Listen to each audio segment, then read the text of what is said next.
Hello, good evening. Alex Salmond's crowdfunding appeal to pay for his legal action against the Scottish Government has raised more than double its original target of £50,000. The former First Minister is seeking a judicial review of the Government's handling of sexual misconduct complaints against him. Mr Salmond strongly denies the allegations. More than 4,000 people contributed to the fund. Scientists have used artificial intelligence to predict how cancer will progress and evolve, which could help doctors design the most effective treatment for each patient. The technique by the University of Edinburgh and the Institute of Cancer Research in London picks out patterns in DNA mutation within cancer cells.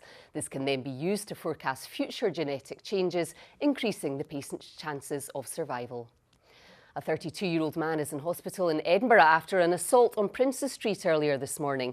Police said the man was assaulted close to Sports Direct shortly before 4 o'clock. His injuries are not life-threatening.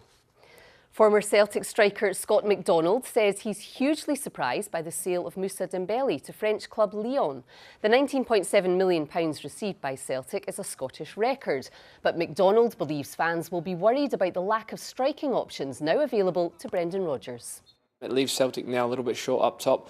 They've only got 2 strikers now till the January window opens, and a lot of competitions to play in. And hopefully they will be hoping that they can keep these 2 fit, which is something that they haven't been able to do up until now. Meanwhile, there were 5 matches in the Scottish Premiership this afternoon. Aberdeen lost to Kilmarnock, while it was a win for Motherwell away to Dundee. St Johnstone beat Hamilton Accies, while Hearts secured a 4-1 win against St Mirren, and Livingston won at home, beating Hibs 2-1. The Queen has officially opened a new Highland Games Centre named after her son, the Duke of Rothesay, at Saturday's Braemar gathering. Our reporter Katrina Renton was there. The Queen arrives at the Braemar gathering. She has been coming here since she was just 7 years old. This is the oldest Highland Games in Scotland, which dates back to 1815, with all the traditional heavy events: tossing the caber, throwing the hammer, dancing, piping, and of course the tug of war. People come here from all over the world to take part and watch. There's a lot of things going on, you know. We don't get to see these games, you know, in the States. So this is different for us. I'm also here to see the Queen. Voilà. This is a regular date in the royal calendar. Prince Charles is seen here enjoying the games as a child. Today, the Queen named the new pavilion after him, the Duke of Rothesay, his Scottish title. It's a heritage centre full of all things Highland Games, so people can experience them all year round. Will be a home to Highland Games, because as famous as Highland Games are all over the world, there is no permanent exhibition to their history. So here at Braemar, which is probably the most famous Highland Games in the world, there is this wonderful new centre. It's estimated 15,000 people attended today's gathering. It takes a lot of planning. This is about 18 months worth of work for me to bring this together with the team that I have, so that we have a day, one day a year, first Saturday in September, where people come along from all over the globe to enjoy traditional Highland games and sport. But people won't have to wait another year to come to Braemar and find out about the games, as the new pavilion is expected to open to the public in the spring. Katrina Renton, reporting Scotland, Braemar. Weather now with Christopher. Good evening. Thank you, Laura.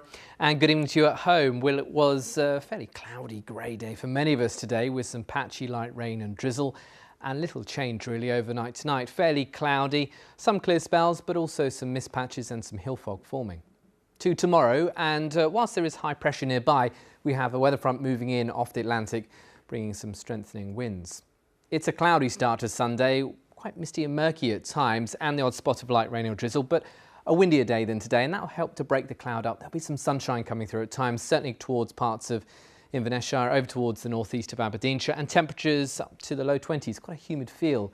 Windy on the west coast with that weather front moving in, and overnight, Sunday to Monday, it tracks east across the country. So to start Monday, we still have that affecting eastern parts with some cloud and some outbreaks of rain. Elsewhere though, dry, and by afternoon, most of us having a dry and bright day. A fresher feel compared with tomorrow, with afternoon highs around 15 to 17 Celsius, with winds from the north. That's the forecast for now. Not bad for the start of autumn. Thanks, Chris. And that's all from us for this evening. We're back with more news, sport and weather in Reporting Scotland tomorrow at 6:20. Until then, have a great Saturday evening. Bye for now.